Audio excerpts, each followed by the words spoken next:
Impressed. Good morning. Good morning.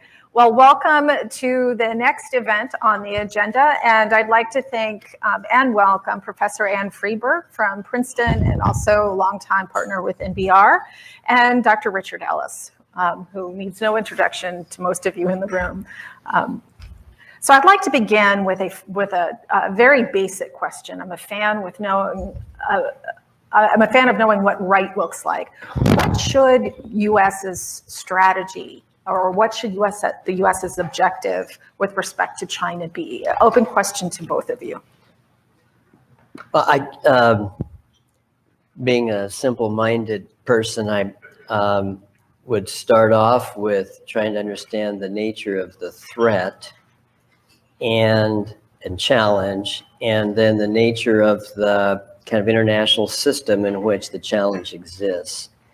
And I think Aaron probably is not going to disagree here too much on this, but we have, in a sense, an international system that is now where power is much more dispersed than during the Cold War, or especially immediately after the Cold War. So there is and it's a fast-changing balance of power. So we have a lot of ambiguity in the international system, which means everybody gets nervous, and it's not clear what opportunities are seen by whom. So you've got a very interesting and fluid and potentially volatile international system. And at the same time, in it, the principal new actor, China, rise of China, presents a series of challenges because of its authoritarian structure, its history, its extreme nationalism, its success, its ambition, and so on. And then there are a bunch of other actors, especially Russia, also Japan and others, who matter. So trying to understand this milieu is kind of the first step. Well, you've asked what I think is really the key question. Right. Because you can't have a strategy that deserves the title without being clear about what the objective is. And I think we're actually at a stage now in this discussion where people talk about consensus, the new consensus on China. And I think that's premature. I think we have a consensus on the existence of a problem and a challenge, but we're far from a consensus on the strategy, prescription for the strategy.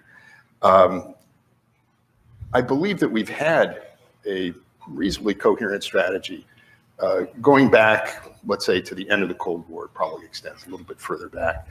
And it's been a two-pronged approach. We've sought to engage with China across all domains, in particular in the economic domain, but we've also, certainly since the mid-1990s, taken steps to maintain a favorable balance of power in the Asia-Pacific region, maintaining our forces, working with our allies, developing partnerships with other countries, and so on. And it seems to me the objective of that strategy was to maintain stability, to deter aggression or attempts at coercion, while we waited for engagement to kind of work its magic on China. And we were hoping that this process would encourage them to become what in the Bush administration we referred to as a responsible stakeholder in the existing international system. And also that over time, engagement, particularly economic engagement, would set in motion or accelerate forces within China that would lead to the liberalization of its economic system and ultimately the liberalization of its political system. And I think where we are now is at a point where most people will acknowledge that that strategy has not succeeded in achieving its objectives. And so we're kind of back to square one, at least in my view. And I think for the near term, our objectives are probably going to be largely defensive, that in light of the increasing assertiveness or aggression of the current CCP regime, we're going to have to do more, not only to defend our friends and allies and our access to the region and the freedom of navigation through the global commons and so on. So the sort of outer perimeter of our position in the world, but also defending our economy and our society from penetration and exploitation. So in the near term, our objectives are defensive.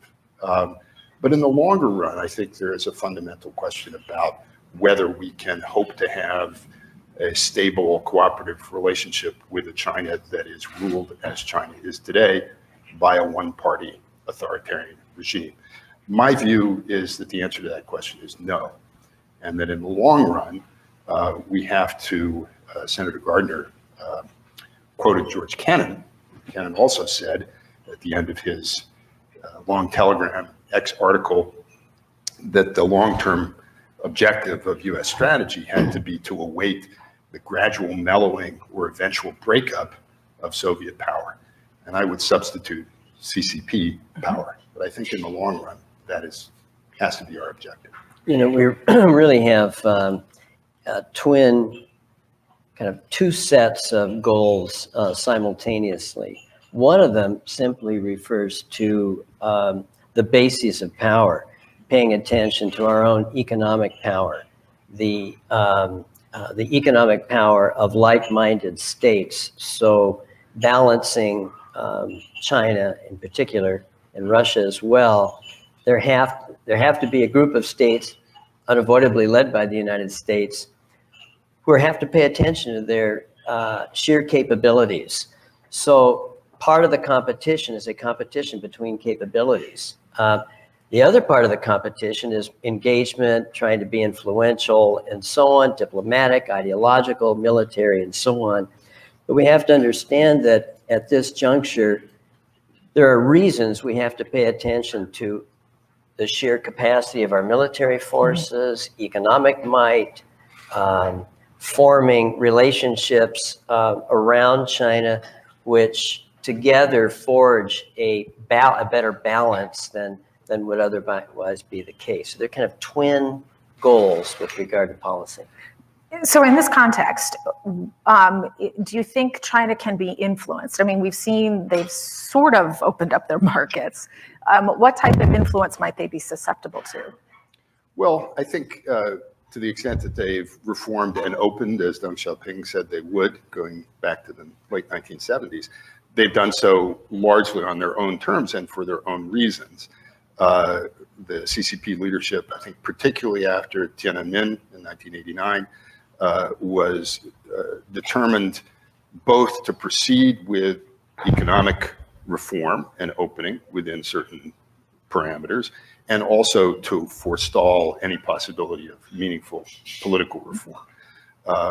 I think that that was always accurately perceived in the West, in the United States. There was an expectation that this was a little bit of a hiccup, perhaps, but that inevitably China would move down a path that would lead us closer and closer together in terms of the composition and character of our domestic political systems.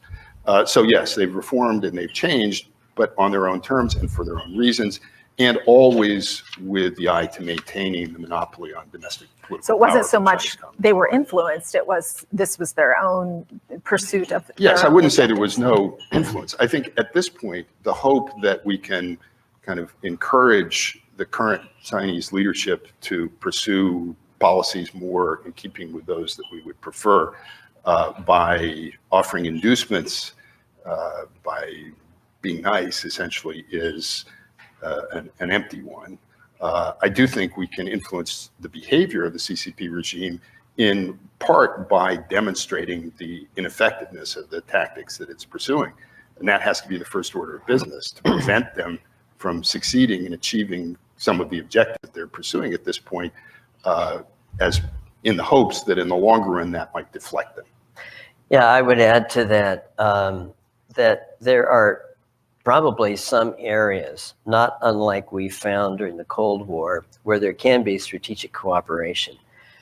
In the Cold War, we even managed to put together, at the very height of the Cold War, in the immediate aftermath of the Cuban Missile Crisis, the Test Ban Treaty. It was in the U.S., at the time, is how it started, U.S., U.K.'s, and America's interest to stop atmospheric tests, prevent underwater tests, and so on. But that's very limited. That was a global interest that they all shared from the danger of fallout. In the case, to understand, I think, the limits to strategic cooperation at this point, you have to understand the existential threat that democracies and especially the American democracy, because we're the powerful one, pose to China.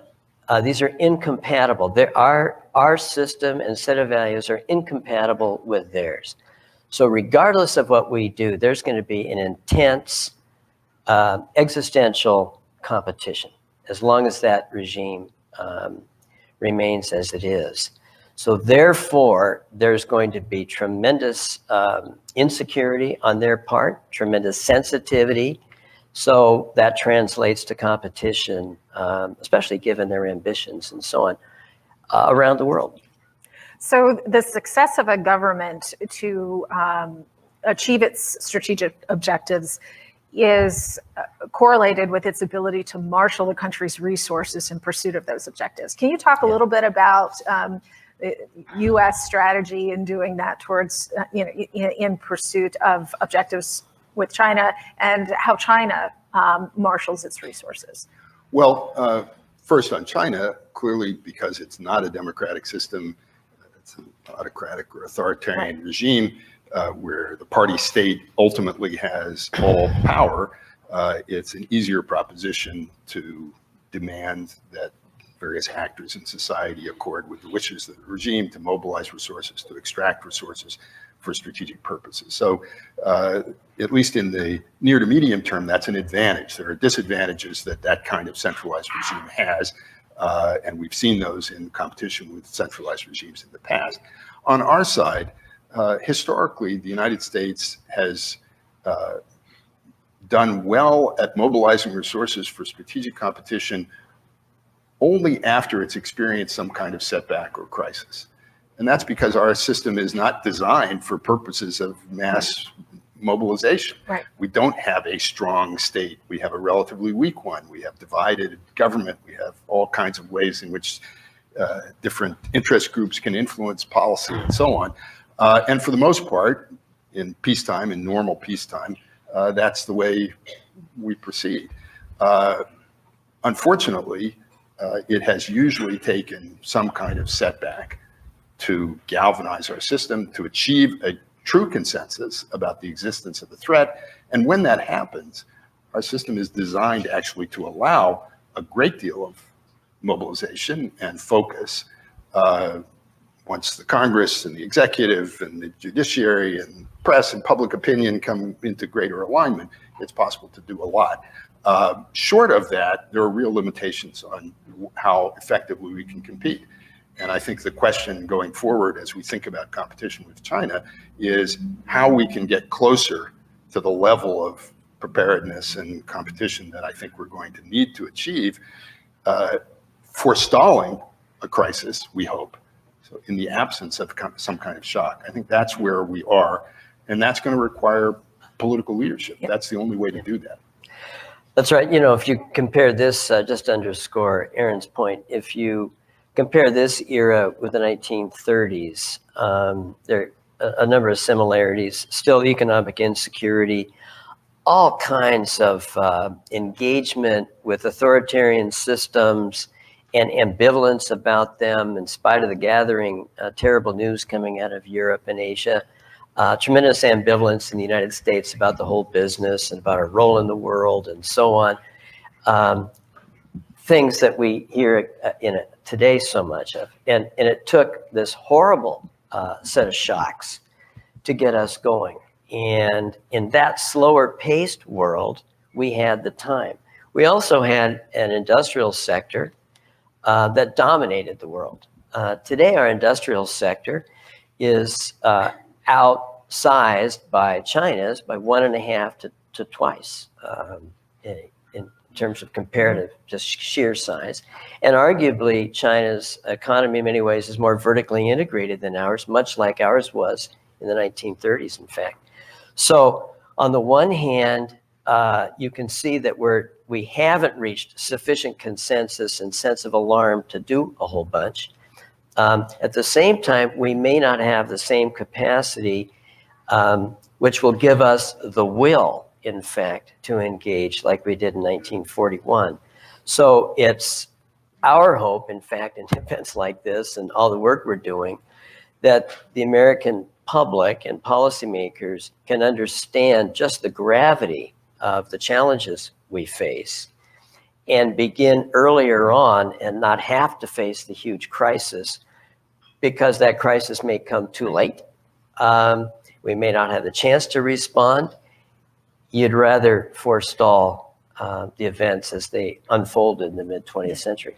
Yeah, clearly when the U.S. public and lawmakers become motivated, the U.S. can mobilize very well, but we haven't reached that public and political consensus yet. That I believe that's the case, although it is striking how much attitudes have changed, particularly in this city, on both sides of the aisle, Republicans and Democrats.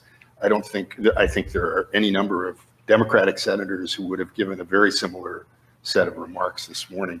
And that would not have been true 5 or 10 years ago. Yeah. So there's been a lot of, in my view, progress towards a better understanding, at least of the existence of this challenge. So let me ask you maybe an unfair question. Over the next 5 years, what would you like to see in terms of a change in this country to put us in a better standing? Well, that could be a long list. What would allay some of your fears and concerns and start mitigating risks? Rich, I'm going to let you take that first, since you're the senior stage. So, for example, there is a national effort to try to support the development of AI. Mm-hmm. Is that a step in the right direction? Okay, well, let me take a stab at it, because this is the most comprehensive challenge America has faced since probably the early 19th century, when we were sacked and burned here by the preeminent world power at the time, Great Britain. But this is truly a remarkable set of challenges, and given the complexity of international affairs, it's really it's comprehensive. So you can't separate out economic, diplomatic, military, and so on. It's going to take an absolutely comprehensive set of integrated strategies. And that means, for example, on the economic front, and Senator Gardner began to touch on this, that means trying to understand how we bolster and boost our economic might together with our allies and friends, which will give them greater heart and a belief that they should be in our coalition. But to boost our capacity, our economic growth, and so on. Now that means it's going to take positive steps in a strategy. It means negative steps. It means, because of the danger of supply chains going into China, it means having to disentangle them, to better secure them, to look for alternative sources of supply. So there's an entire economic dimension of this, while you want to sustain a vigorous market system, which is going to outdo them.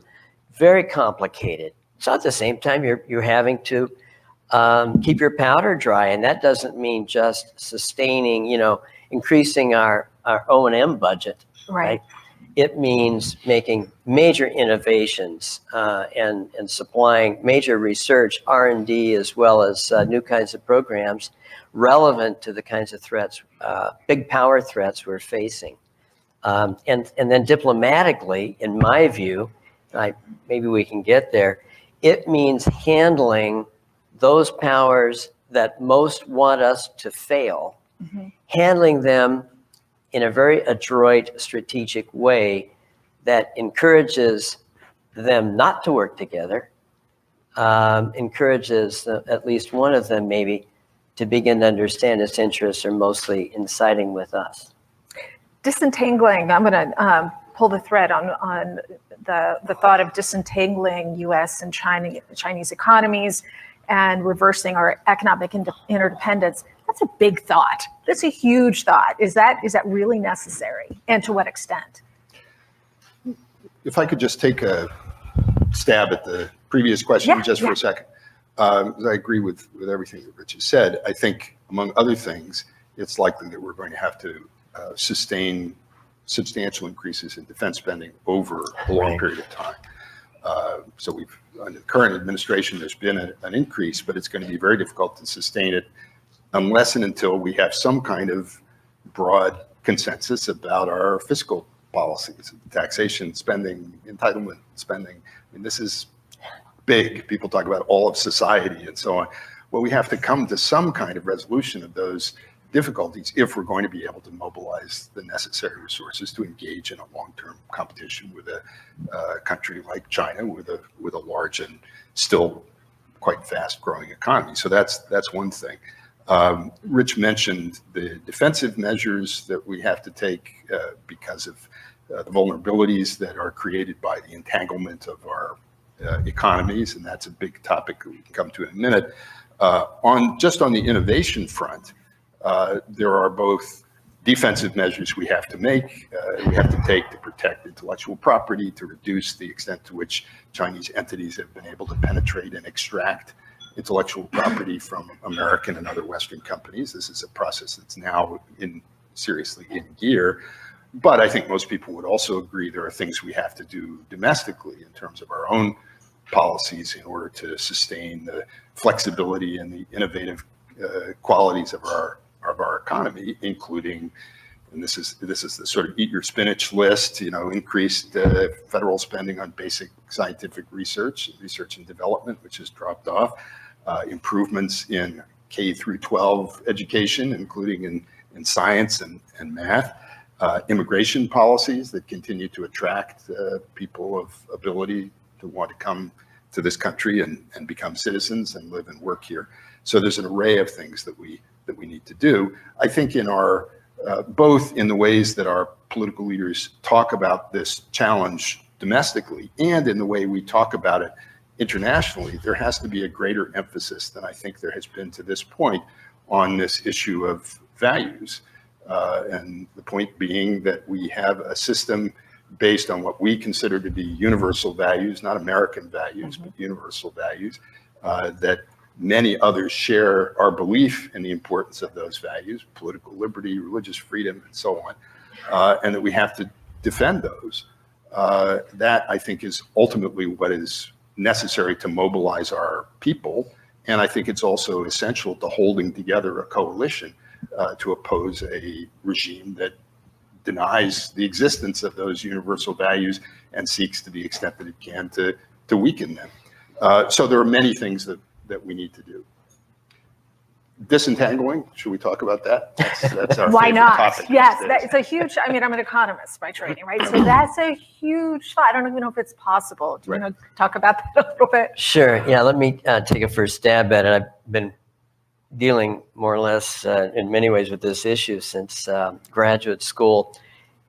In the 1970s, there was a lot of concern about the hollowing out of the United States economy, and at the same time we were in strategic competition with the Soviet Union, and so there were export controls and so on. We had CFIUS, we had investment controls, but they were comparatively of minor importance given the limited capacities of the Soviet Union.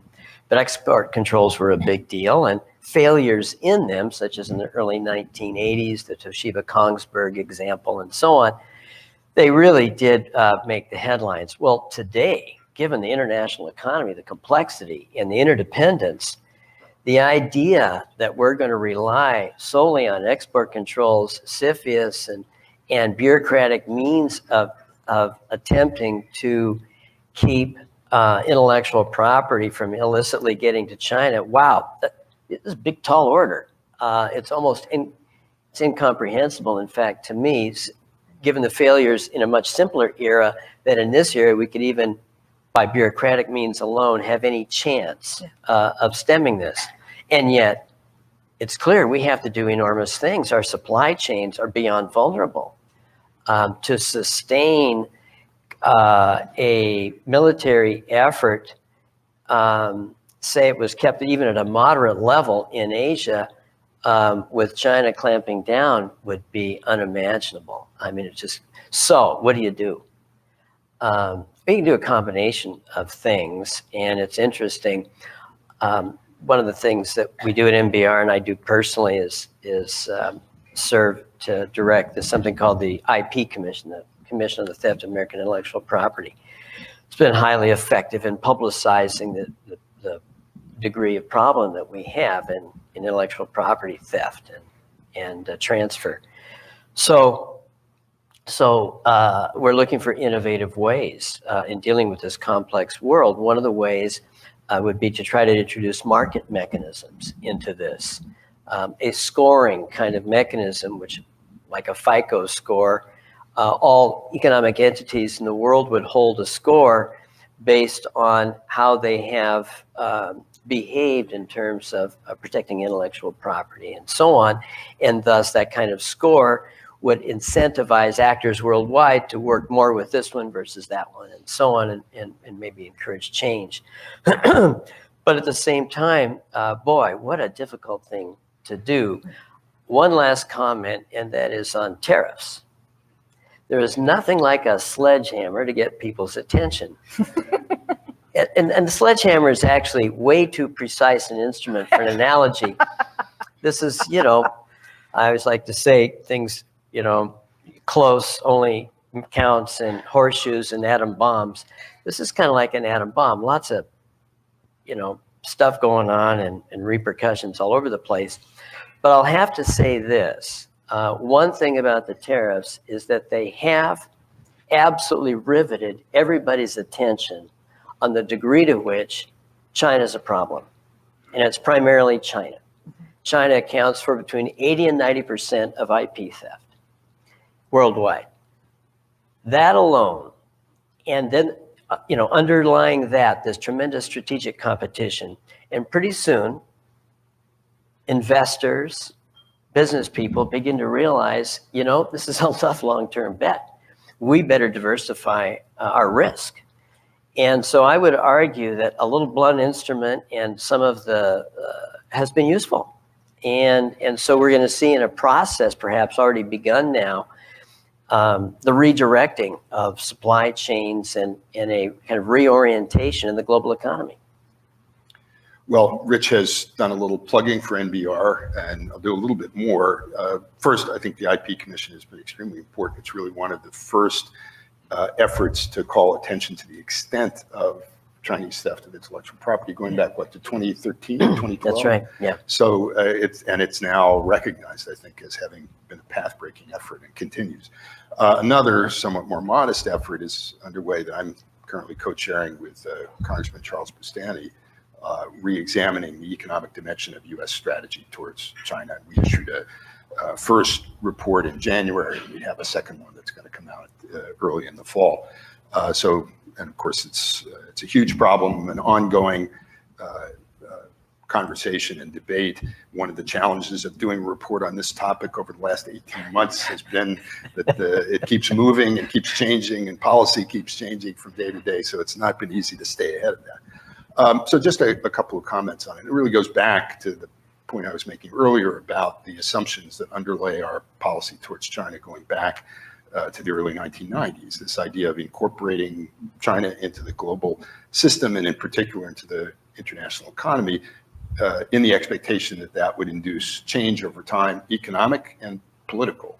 What that allowed was the development of an extraordinary degree of interconnectedness, because that coincided with this larger trend towards globalization and the distribution of production networks and freer flows of information and investment and so on. And that was something that was recognized as being important by American policymakers. It was also something that was seen in the long run to be advantageous to the United States, both in economic and strategic terms, because it would contribute to this process that would produce liberalization in China and alleviate any strategic concern we might have. So we tried to treat China as a normal trading partner and opened ourselves up in the process to some forms of interconnectedness, which we now recognize as carrying significant risk. There's a tendency, I think, on the part of some of my economist friends, no offense to economists, to say, well, this was an act of God, and it's just a natural result of the working out of economic forces. But that's not really true. It's the result of markets and structures that were set in place by strategic decisions made both in the United States and in China in the early part of the 1990s. And it can change if those strategic calculations change. And that, I think, is what's starting to happen now. This is not to say that it's going to be easy to achieve a degree of separation or disentanglement, which we would regard as, I think, necessary for our own security, or that it's going to be cheap to do that. I think it's going to be costly in certain respects to do that. We're just at the beginning of thinking about what the objectives of that process ought to be. But I do think there's a recognition that there are risks that we probably should not be running if we allow, for example, key components of our IT infrastructure or key components of weapons and other defense-related systems to be manufactured in facilities that are owned or controlled by Chinese entities, all of which I think we now recognize are ultimately controlled by the CCP. Yeah. There were cost advantages to allowing much of this to happen, but that discounted the strategic risk, or something which I think is in certain respects clearer and where the discussion has proceeded further, the idea that we probably shouldn't and won't run the risks associated with allowing Chinese entities to build or control significant portions of our critical infrastructure. We were well down the road of allowing that to happen before people started to recognize what the dangers were. Technology transfer, I mean, or extraction, the idea that we really didn't mind and shouldn't be worried if Chinese entities, again, with perhaps by one step removed or not even one step removed, links to the party state, investing in American companies that were developing technologies that are potentially of strategic importance, economic, but also military. That too is a process that had advanced quite a long way before people started to recognize that it was undesirable. So we're at the early stages of this. It's going to be messy. It's going to be costly, but I think it's necessary. So based on your answer, one would think that maybe we would prioritize sort of high-tech products. But given the Internet of Things and how there's so many dual-use products out there, that might be harder said than done. Undoubtedly, it will be harder than to do than to say. On the other hand, that's the direction in which things are already moving. Yeah. And it's worth noting, I think, that if there is going to be a process of disentanglement or disengagement, which I think to some degree there is, it's really a process that was set in motion by the Chinese, not by us. Oh, interesting. So China has been imposing restrictions on investment in certain sectors of its economy. They've been trying to pull back and increase their own self-reliance in the development and production of components that go into their systems. So they're well down this road already, although they're not far enough down it that they are independent of us. Some people have described a possible new equilibrium in which we engaged in trade in things that were not of any obvious strategic relevance. So Dan Rosen, a friend of mine, says, well, it's socks and soybeans. Yeah. You know, we can buy all the socks we want from China or other consumer products, and we'll sell them all the soybeans they want, but we're not going to be doing the same kind of production, distributed production and trade in high-tech sectors. Again, that's easier to say than to figure out how you're going to do it, or to imagine the political circumstances that would allow that to go forward. I mean, the question in my mind is whether there's an equilibrium point between the kind of status quo, which is our being essentially open and China being in certain respects increasingly closed, and a world in which we're both closed off, a real sort of Cold War separation between our economies in every respect. What's the point between those of our strategic and economic interests? Because I think the status quo has been very desirable to the Chinese regime, and they would like to keep it that way if they could. Yeah, certainly. Yeah, just Aaron and Charles have really done a deep dive, looking at the issue comprehensively, and had really been interviewing across the board, so many premier people, different segments of this. Let me just underscore one really important point for everyone to understand. The Chinese, in spite of I think, popular understanding, have had a remarkably consistent set of industrial policies through all these various leaders. And there's so much attention pointed to Xi Jinping. But in fact, he's just done a more sophisticated and better job than some of his predecessors, and in some ways, not as good a job. The effort to steal American secrets commenced the day of Sino-US rapprochement in the face of the Soviet threat. And by the end of the 1970s, they had already successfully, by being invited into our labs, talking to our physicists, our military people, and so on, by the end of the 70s, they had stole the technology to produce enhanced radiation weapons, neutron bomb. They had our most advanced nuclear secrets by 1979. And by 1978-9, Deng Xiaoping's reforms began.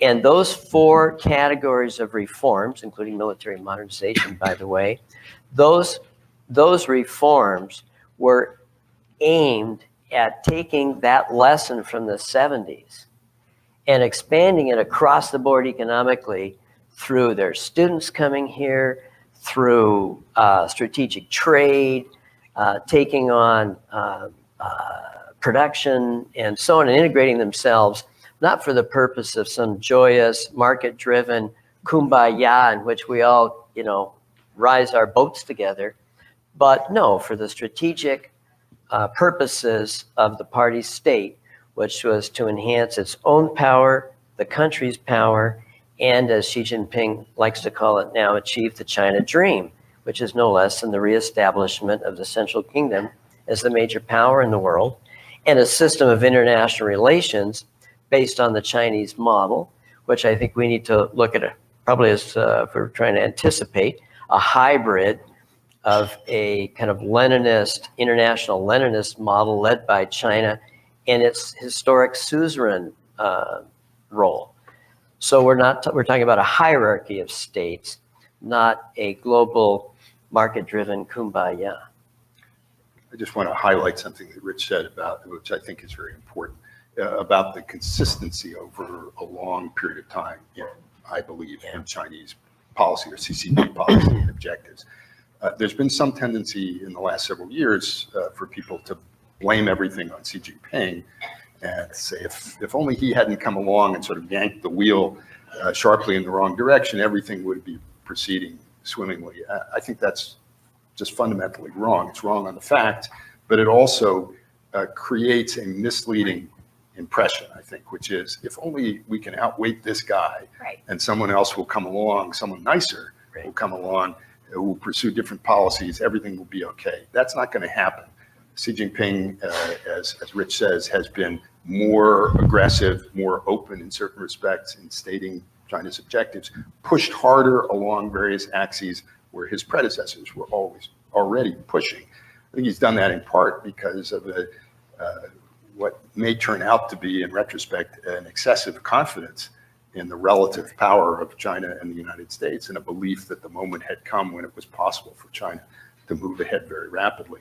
I think history may judge that this was premature, and that actually many of the things that have happened in the last several years, not only in this country, but in other parts of the world, including Europe, where people have begun to become more suspicious and concerned about Chinese activity, are a direct result of that acceleration. But it's an acceleration down.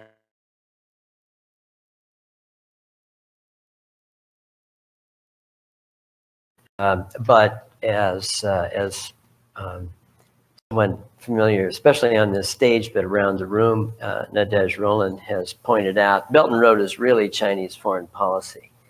It's bringing together economic, strategic, diplomatic, all the tools for the extension of Chinese influence and much of it with a long-term view, which is just fascinating. Can you make a particular region increasingly integrated through its infrastructure and its economy, dependent upon its relationship with China?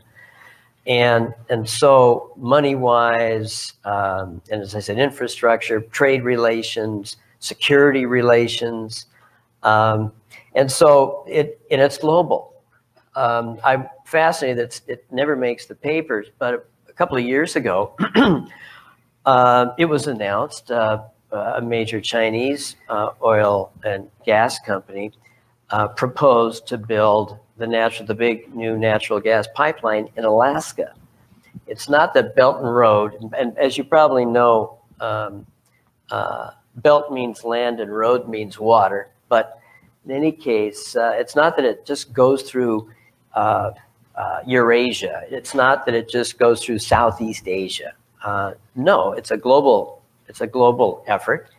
And how successful might a part of it be were it to complicate the calculations of the congressional delegation of Alaska if $50 billion were coming in, or 60 or more, to build a gas pipeline to a terminal that would then export LNG to China. So it's a global phenomenon, and we have to understand that it is really part of a comprehensive strategy. As Aaron said, there are elements even within China that surfaced some months ago in which a lot of this stuff, the expense of it, the world's negative reaction to it, a lot of this stuff is coming now apparent in domestic Chinese affairs, has in fact Xi Jinping overstepped or overplayed his hand, and too early. Did not attend enough to biding his time in Deng Xiaoping's terminology. But this is a global phenomenon. It's not just regional. It is foreign policy. It is a comprehensive strategic effort. It's not just a Marshall Plan. It's much bigger than that, with much longer term, and I would argue insidious implications, because you have the permanent insertion of Chinese interests wherever Belt and Road goes. Well, a little more plugging for NBR work. Rich mentioned Nadezhda's book, which I strongly recommend, China's Eurasian Century, which was ahead of the curve in identifying the roots of this, looked at from a Chinese perspective.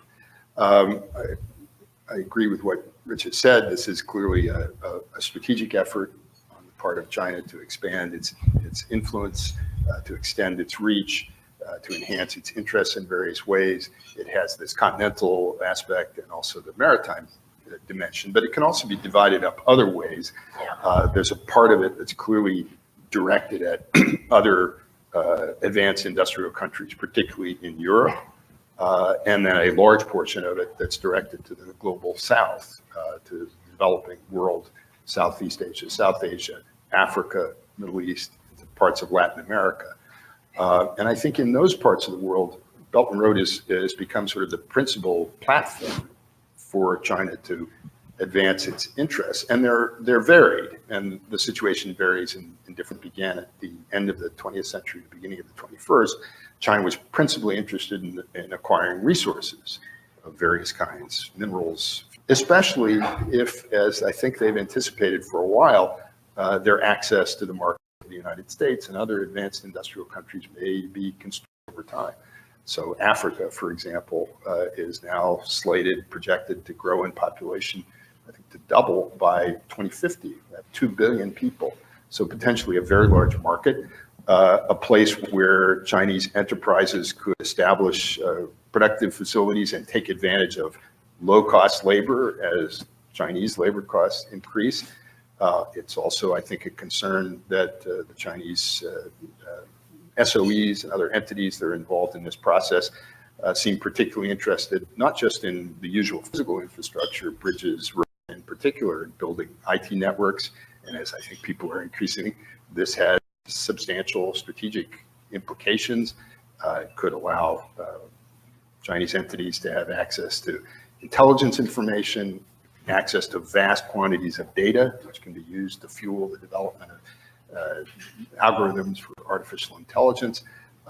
It also, the penetration also brings with it the prospect of greater political influence, which I think the Chinese are interested in. They are free to throw money around in a way that Western institutions and firms are generally constricted from doing by their laws.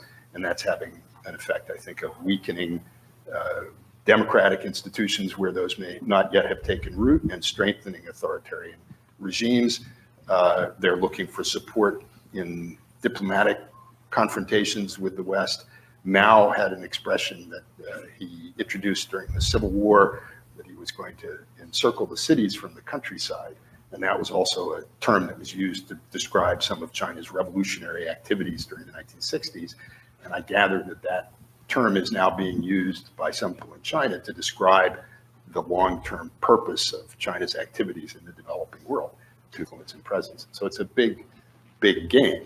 Whether it's going to play out in the ways that China's leaders might hope is a question.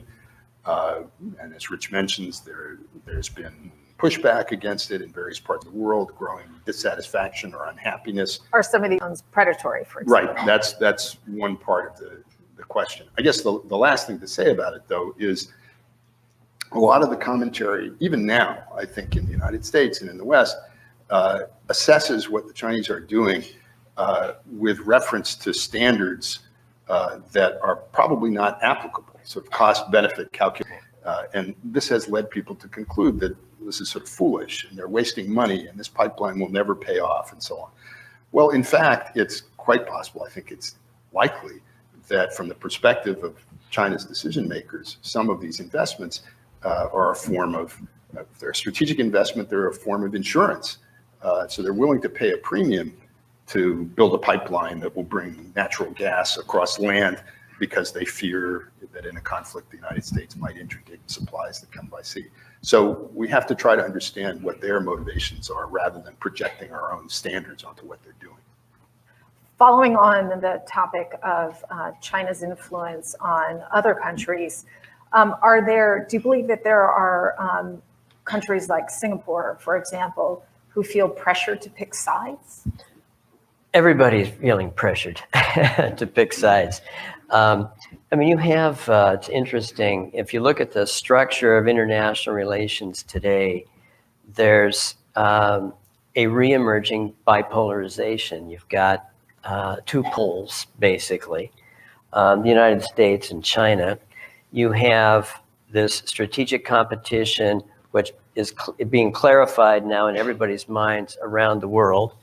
If you're a Vietnam or a Philippines or a Malaysia or wherever you are, particularly around the periphery, but even away from the periphery, you're going to see your interests not lined up maybe as clearly as they were some years ago when there wasn't the pull, both the pull of China and also the effective nascent threat from China.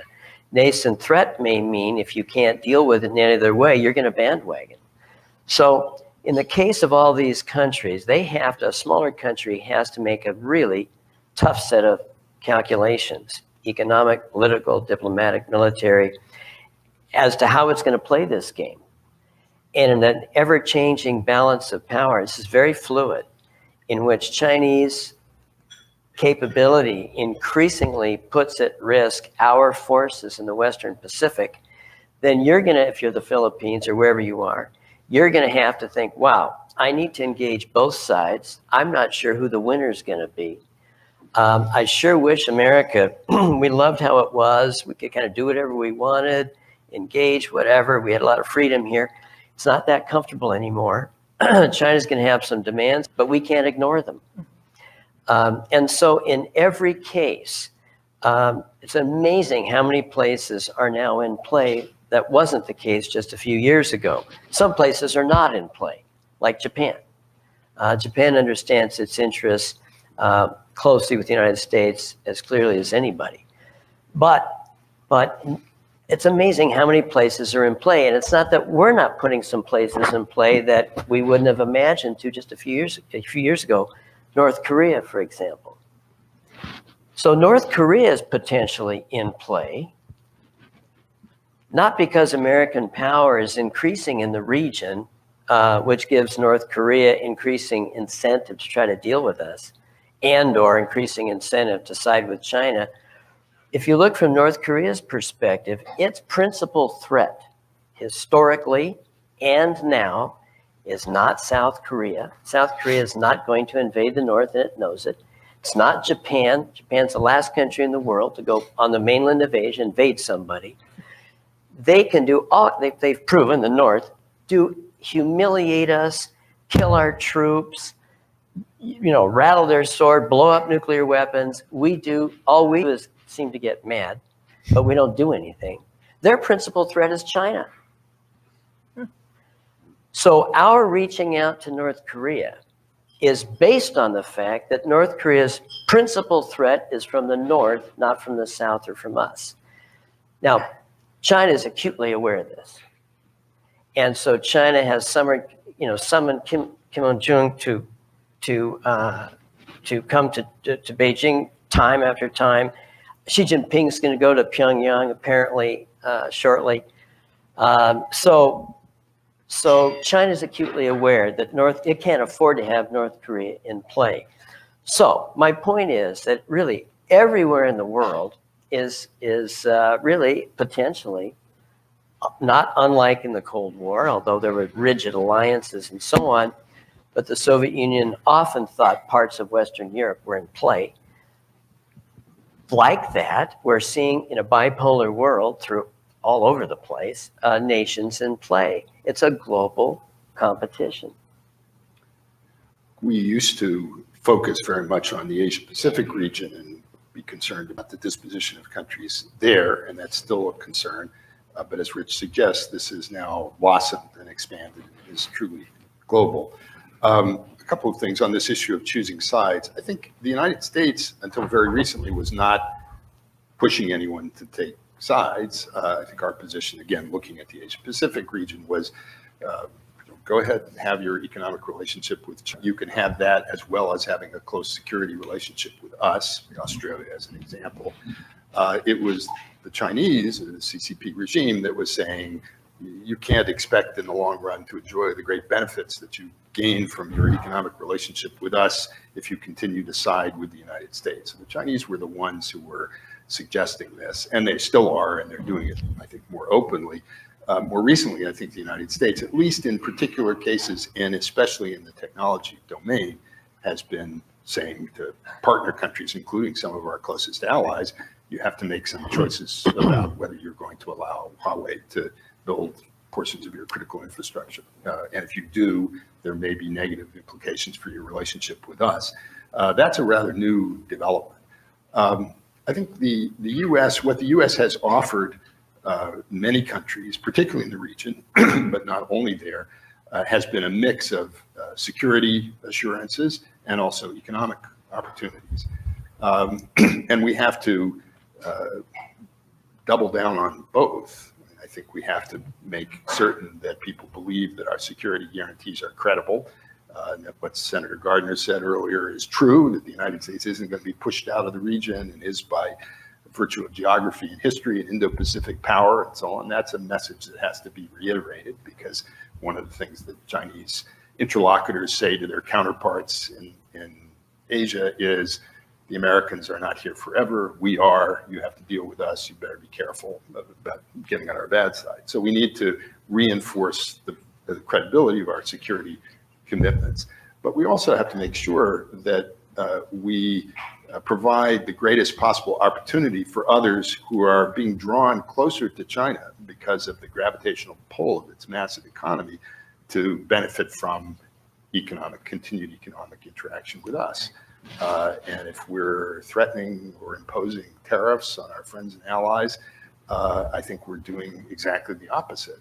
I think we would have been wiser to proceed with TPP, for example. That's now a dead horse that we can beat endlessly.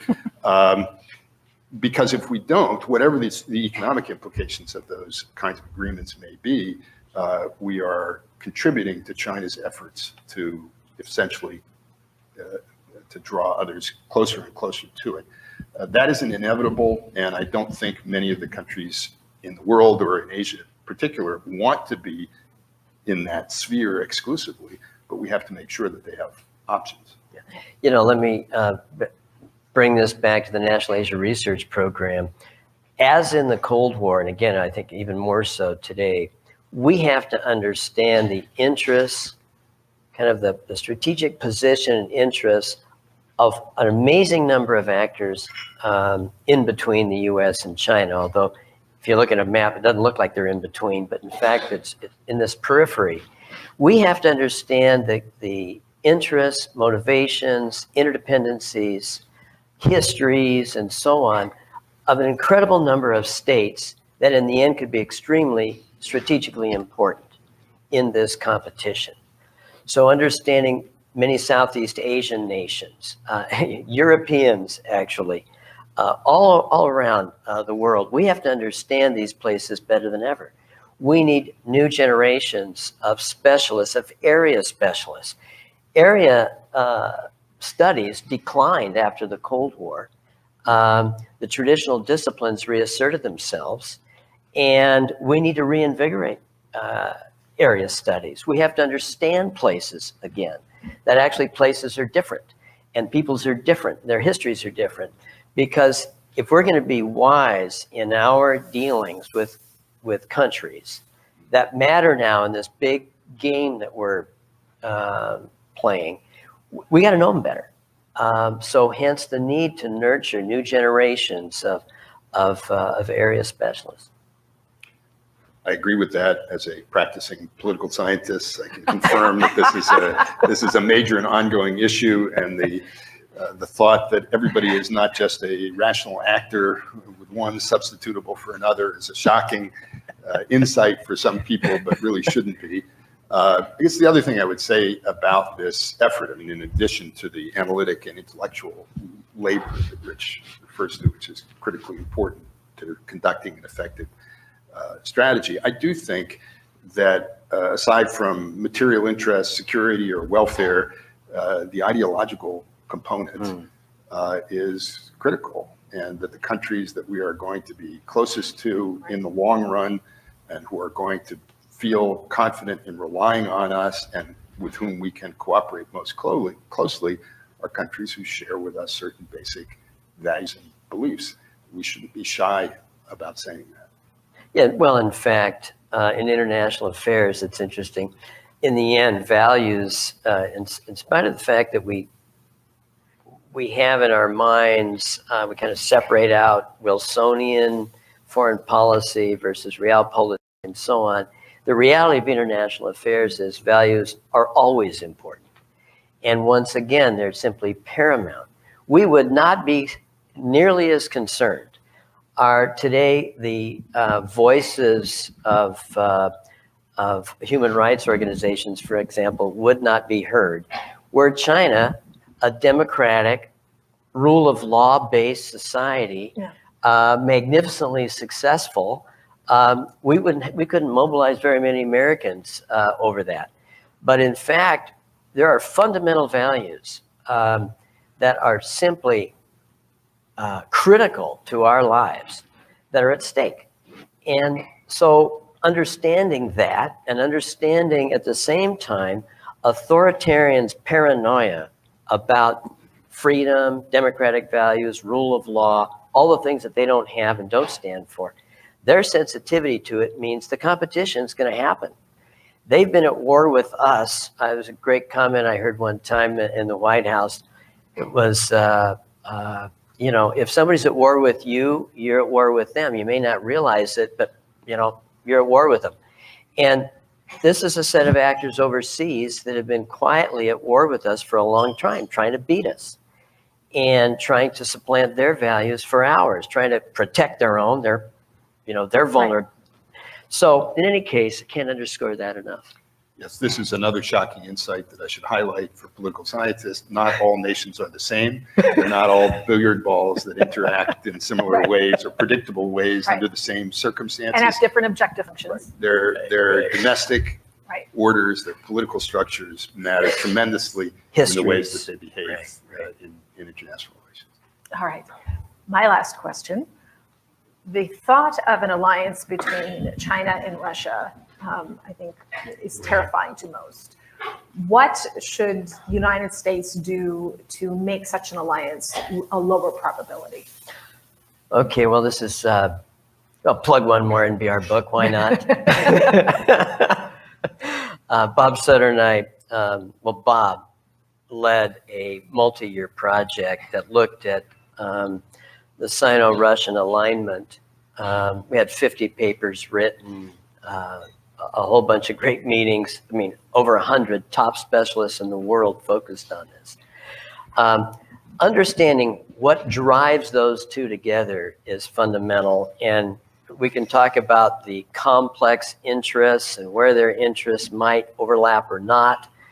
They don't overlap necessarily in Central Asia. They don't overlap necessarily at all in the Russian Far East. But in the main, two overriding interests compel what in essence is an alliance. Not called an alliance, but in essence it is. And the first is, and we've talked about it, is the common threat they feel from democracy in the U.S. in particular. So undermining that threat, which is existential to them, drives them together.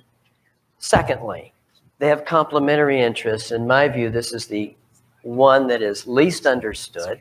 Many people poo-poo Russia as having an economy 10% of our own or 10% of China's size. But what compels them to strategically collaborate as much as anything else is that they're complementary interests. Russia covets Europe. China covets Asia, the routes to Asia. It has global ambition as well, and that scares Russia.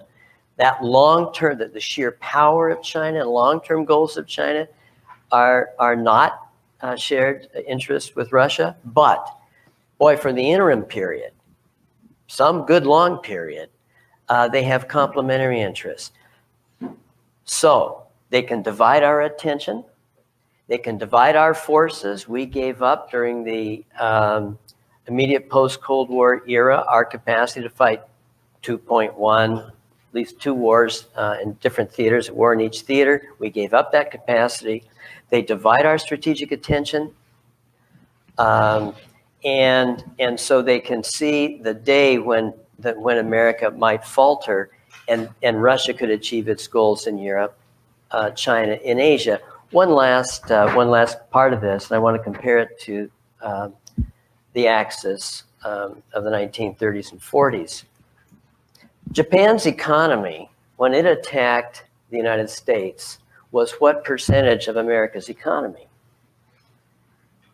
It's unimaginable with not that axis and Germany doing what it was doing in Europe. It's unimaginable Japan would have attacked us. But that axis divided our attention. Japan's economy was 10% of ours in 1941.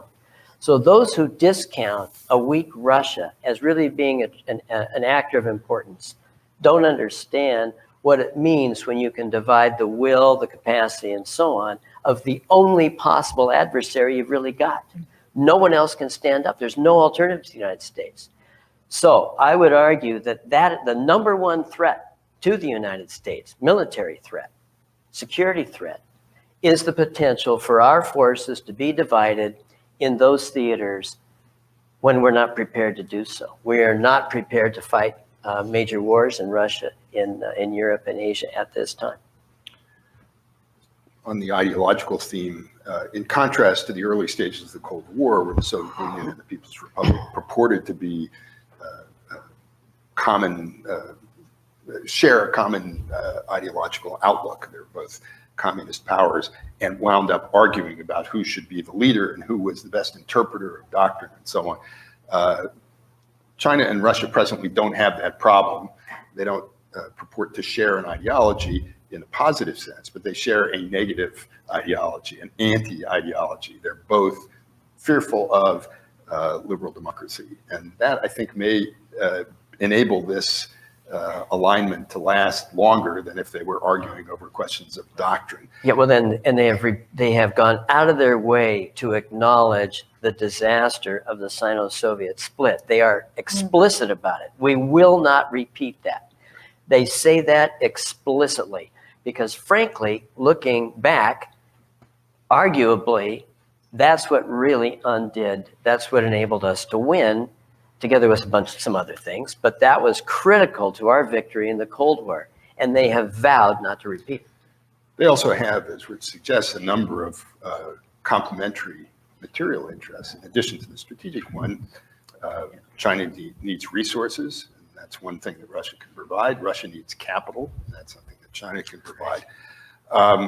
So I think it's a mistake to believe that this is sort of a passing fancy and that these countries are not truly aligned. I think they are, and they're likely to become more so. In the long run, as Rich also suggests, and many people have pointed out, there are likely to be difficulties.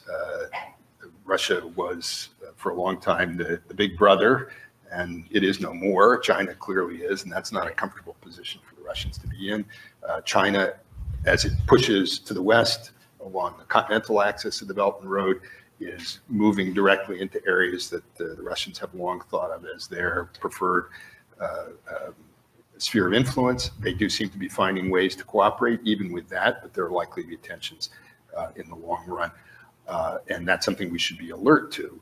I don't think there's any prospect in the near term of our doing anything that would really successfully separate these two countries, because I don't think there's much that we can or should offer either of them that would encourage them to turn their backs on each other. And in particular, with respect to Russia, we're not going to say you can have Ukraine or you can have the Baltic republics. We can't do that. We won't do that. And we shouldn't do that. Moreover, I think both the Russian and Chinese regimes, for their own reason, need a degree of tension with the West and with the United States to mobilize their populations.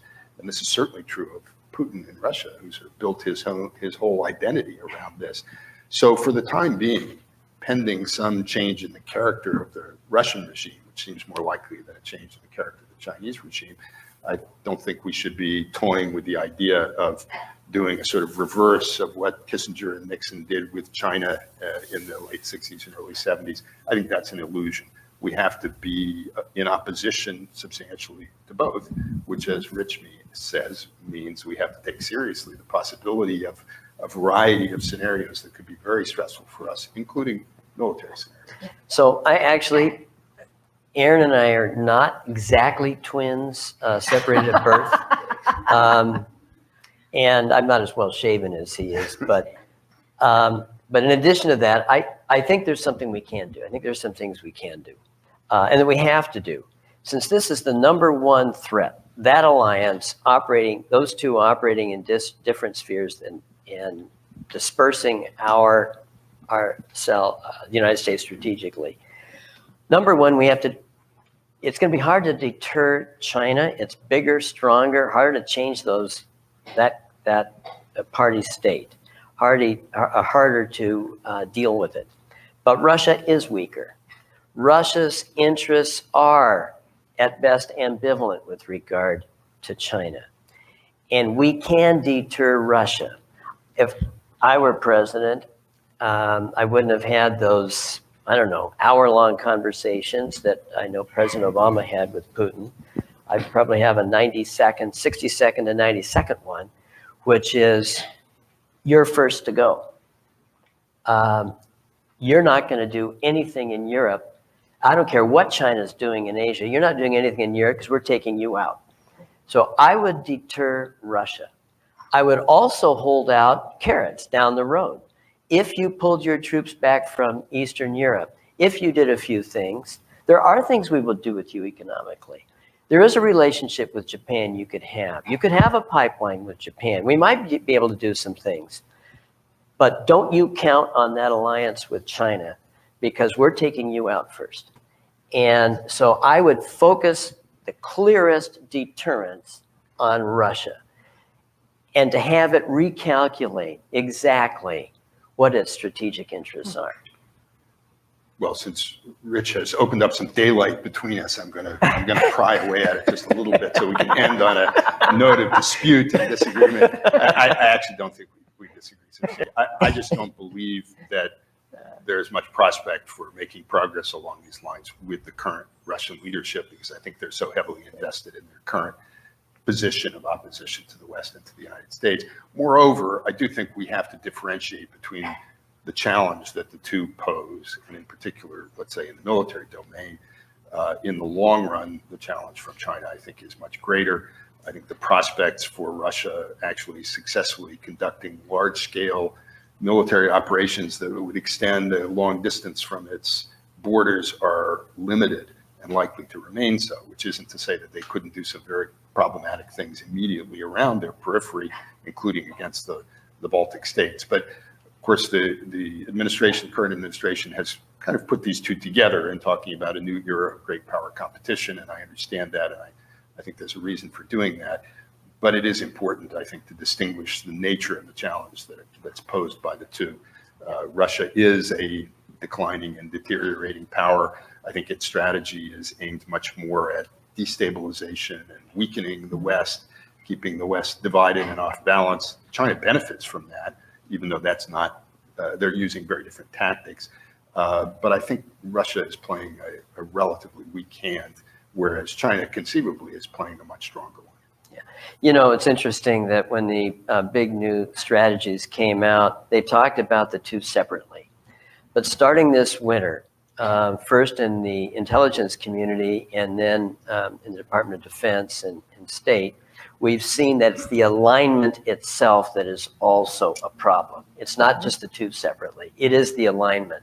And that's been a sea change of assessment within the United States government.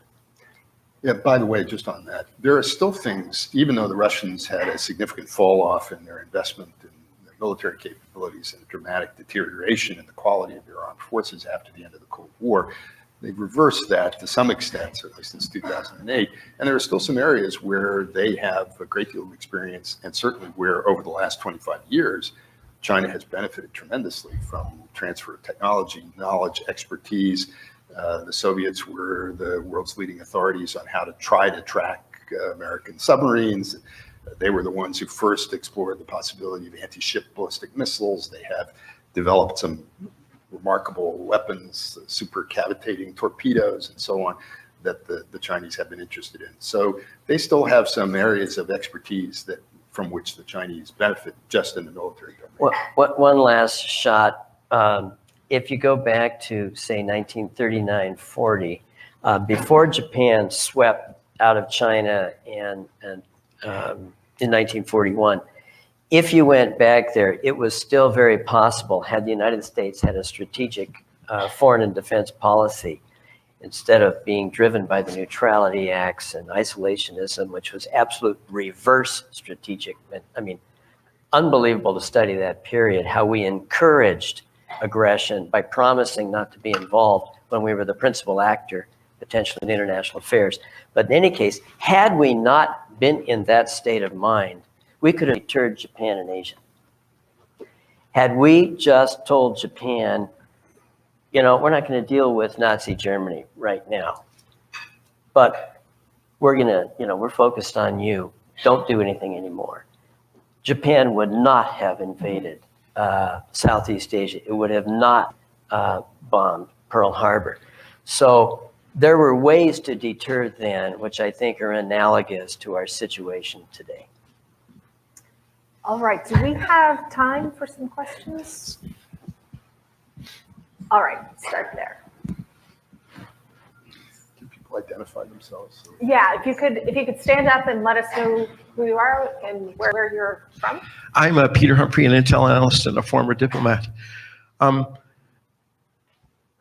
think if you are locking up 1.5 million people, you have lost the right to rule over almost 1/4 of mankind. And so I've got to ask the question. I mean, we know often who's got bank accounts overseas. We often know who's got 2 girlfriends and probably what their names are. We often know whose house is 5 times bigger than his salary. So when did we lose our ability to conduct massive information operations and break that great firewall into crumbs?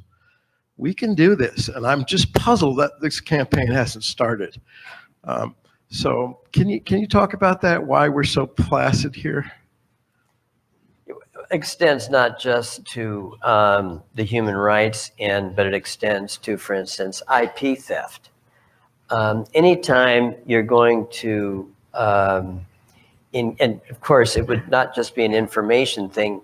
That when you start talking about that level of information, you're going to have to talk about sanctions. It's one thing to try to make a hullabaloo about 1.5 million or 2 Uyghurs in concentration camps. It's another thing to do something about them, because we do talk about that. So I guess what I've wondered over time is why we have not targeted specific individuals and entities in actually punitive ways. We've labeled some, had indictments against some, for instance, Chinese actors, which we would never be able to reach. So shouldn't we start utilizing sanctions in a way that really end up with serious penalties that would send a signal globally, but also to other actors, say within China? I'm not, well, that's a different question. That's another question, but I'm talking about seeking to alter the balance of understanding and influence in this long-term strategic competition in which human rights is a critical portion. We were founded by Scoop Jackson, so the NBR was, so I am completely open and excited about trying to the integration of these things in foreign policy. But anyway, yeah, I have questions myself of why we haven't sought greater penalties in circumstances to assert our own values, make them clearer in contradistinction to these. That would be very helpful. Send out a clear signal to Chinese what our values are and that we stand for. Yeah, just on starting with the focus on the Uyghur question, and there's a broader set of issues that I think you're raising. The answer to your question as to why we haven't done some of these things, I mean, it's partly a matter of degree. It's not that we haven't done anything, but I do think that there's been a reluctance to sort of take the gloves off and adopt a posture that was much more confrontational towards China. And not without some reason. I think that reluctance continues. It's a question of whether you want to start to go down that road and appear to be doing things that are intended to undermine, weaken the regime. I think we're closer to contemplating the possibility that we might do that than we've been in 30 years. I also think that some of that sensitivity and anxiety on our part is exaggerated, in part because it seems to me that the regime believes we are doing this 24 hours a day, 365 days a year, no matter what we say. If you look at some of the commentary on what's happening in Hong Kong, Chinese officials and commentators say, and I suspect they believe, that 2 million people are out in the streets of Hong Kong because of the activities of Western agitators and the United States government and international media creating problems where they don't exist. There is a paranoia about a regime that is not confident in its own legitimacy that we can't alleviate no matter what we do. As far as responding to this particular set of issues, and by the way, I think this is an example of something that the regime is doing, which in the long run may be extremely important in mobilizing international opposition to what it's doing across the board. It really shocks the conscience of mankind, I think, to recognize that in this day and age, you have a regime that's maintaining concentration camps that contain millions of people who are there purely by virtue of the fact that the regime suspects them of being susceptible to extremist appeals. Rich has mentioned the possibility of sanctions against individuals, the application of the Magnitsky Act, which has been used against Russian officials, potentially against Chinese who were the CCP officials who were connected with this activity is one thing that's been raised by some people in Congress. There's going to be a question about American and Western participation in the Olympics coming up, which are to be held in China, and that seems like perhaps a secondary or tertiary issue, but it's not. I think that there's going to be a very active debate about whether, in fact, Western democratic countries want to take part in these games in a country that's doing the kinds of things that the CCP regime is doing. As far as the Great Firewall, information operations, and so on, and there are many, many things wrapped up in that. And again, I think it's not that we haven't tried to do some of these things. There's more that could be done. Hasn't the CCP been fairly effective in monitoring social media? They've been effective in restricting the inward flow of information. They've been effective in monitoring, and when they see the need, disrupting internal flows of information. But, and this is the sort of X factor, they've also been successful to a degree which is a little bit difficult to anticipate from outside in inoculating their own people against some of the messages that we might like to deliver by arguing, for example, that the West seeks to hold down China and undermine China, and that it's motivated by racist sentiments and a variety of other lies, frankly.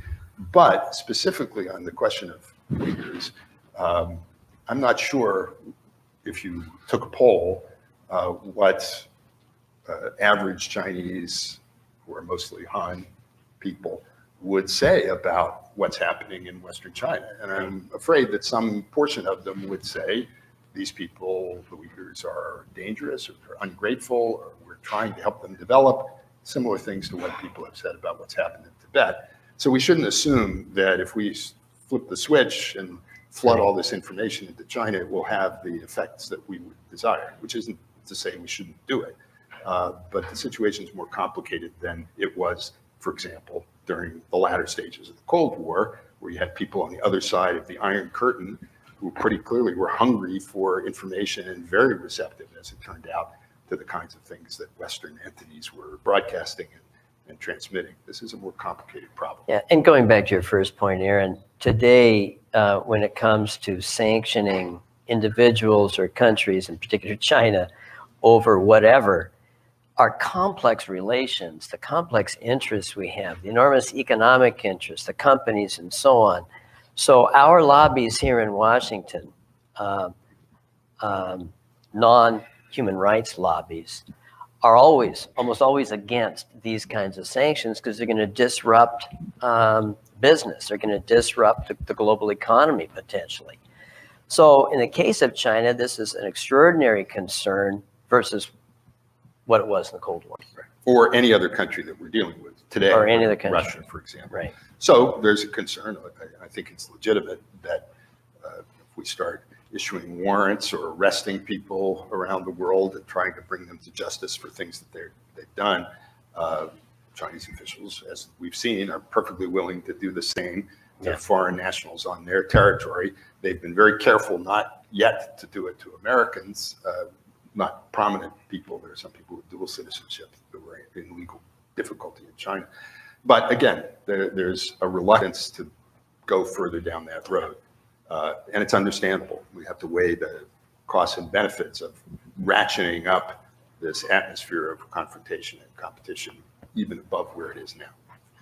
All right, I think we have another question here.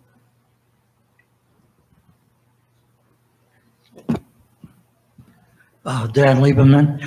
Yes, I noticed in the annual release of new products like in the automobile industry and footwear and computers and smartphones, that they all seem to have the same features and same styles. In other words, they're copying from each other. Yeah. So it seems in multiple of industries, there is an awful lot of intellectual property theft. And even much greater than China is shown. So I was wondering if pointing out China intellectual property theft is just really pointing them out because we're antagonistic to China, but they're no different than the other countries. And the other question is, can you show in any particular industries where proven intellectual property theft by China has hurt a particular industry? I mean, proven intellectual property theft, not just good marketing. Thank you. Sure, happy to. Let me just reiterate something I said earlier. From all the studies that have been conducted in Europe, North America in particular, China accounts for 80 to 90% of global intellectual property theft. And the examples, of course, involve millions and millions of American jobs that have been lost. I can give you lots of details, but I want to give you two examples which will, each one of which exemplifies a different component of the problem. There is an industrial policy that simply ranks what they're out to do, the kinds of industries they are out to dominate, excel at, and dominate. And then if you look at property theft statistics, interestingly, they correlate with those industrial priorities, whether in the 2025 or just the annual the 5-year plans and the updates to the plans and so on. So there's a correlation between evidence of theft and those. That's one category, which is party state directed, incentivized, and they're incentivized to do this in all kinds of ways. There are subsidies. They are rewarded for patents, even though the patent may be a foreign patent. You patent it in China, you get paid for it. It goes on and on. But you are achieving the party state's goals if you can effectively steal the stuff and make it in China, and especially the higher tech, again, with those goals. That's one category. The other category of intellectual property theft that, again, is 80, 90% from China is China's just simply saying to its fantastic entrepreneurial population, go for it. And so there's just a lot across the board. And if you go on Alibaba and anyway, go on these websites, look at the court cases and so on. It's a fantastic array of industries, from countertops, quartz countertops, to sprinkler heads, to all kinds of non-strategic things in which the intellectual property has been stolen. Some cases, a product precisely, even to the color and markings on it, replicated. There's a tremendous amount of re-engineering today. We only can do it today, and Chinese can do it especially well, because of modern technologies. In the old days, re-engineering was very difficult. Now it's much easier. But in any case, an incredible array of standard, normal products you would not believe, which are simply, so then produced in China with absolutely no research, subsidized, paid to patent that American product, for example, or European product in China, and then ship it over here, undercutting the local, and that company goes out of business. I can name there are so many examples, but I wanted to give you a sense of the industrial policy kind of core that you always hear about, but I would argue a much more massive across the societal board. An anecdote, go to a trade show in the Midwest sometime, industrial trade show, latest automotive parts or whatever they are, and you will find Chinese citizens all over the place, in teams and individually, taking pictures of the latest gizmo, trying to get as much information about it as possible, purchasing it on the internet, however you get it. It's an amazing phenomenon. So it's a societal issue that has been unleashed, and it is also an industrial policy. Yeah, I think a couple of things. Massive. What Rich had said. It's as compared to any other country or historical period, it's the scope and volume of the theft and transfer of intellectual property, and also the extent to which it is state promoted and state enabled. So intelligence agencies in China have been directly involved in penetration of computer networks, not only in foreign governments, but corporations and the extraction and exfiltration of enormous volumes of information about the design of products across an entire array, including military systems, but not only that. So the extent to which government in China is supporting this, and it is a part, as Rich has said, of a larger industrial policy. There's also within China itself, and Rich mentioned the activities of firms that are pursuing their own interests, very weak to non-existent enforcement of intellectual property rights of foreign entities. So it's virtually impossible for Western companies to pursue legal cases against Chinese entities, certainly not in China, that are engaged in pretty blatant theft. And that too is a reflection of government policy. If they wanted to enforce them, they could. And the United States and other Western countries have been pressuring and trying to get China to do more in this regard for decades. It's one of the reasons why we are in the current confrontation that we are with them over trade. As far as examples, there are many, many examples. I think the best kind of summation of at least one slice of this that I've seen lately, it was a long article in the Wall Street Journal last month about Huawei. It's a result of an investigative report, and it talks at length about, over a period of decades, the interaction between Huawei and various Western companies from whom Huawei stole technology, and in many cases, those potential competitors went out of business. And that's information, again, that's available in the records of legal cases that have been brought in courts in the United States and elsewhere. So I don't think there's a whole lot of doubt about it. There may be arguments about the aggregate impact and in many cases what the various factors involved were.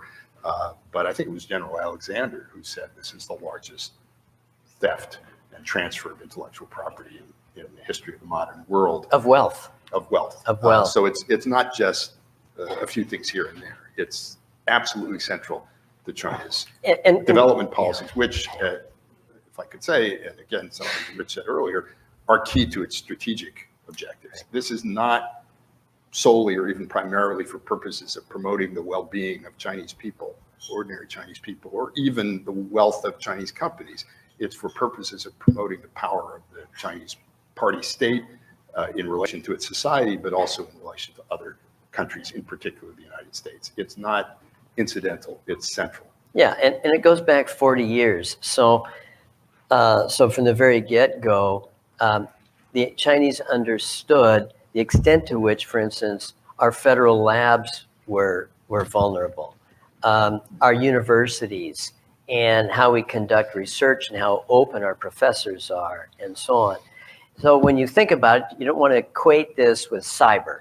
Cyber is a very important component, but in most of the effective cases, it's involved employees, knowledge of processes brought by employees.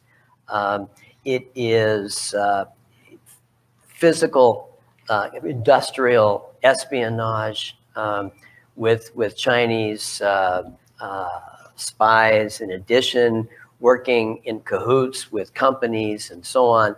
It's a massive effort. What brought it, and I think for those of you who are involved in think tanks here over the last few decades, you'll recall about 15 years ago, there was a whole spate of attacks on think tanks in the United States, cyber attacks, but in many cases, those cyber attacks were conducted simultaneously with physical surveillance. There'd be physical surveillance, then a person that you were dealing with was impersonated in an email and so on, and it ended up a major attack by the Chinese government, by Chinese attackers. And so that brought it, of course, to our attention at NBR. We were a little more sophisticated than a lot of them. We had programmers, and we were kind of doing this sort of stuff. But we wondered at that time, my gosh, if they're spending a huge amount of time and resources on a think tank, what are they doing with regard to institutions that have real secrets, that are really, important? And so we started paying more attention to it. It's that massive. It involves human capital every bit as much as cyber. Just one quick word on the technology issue.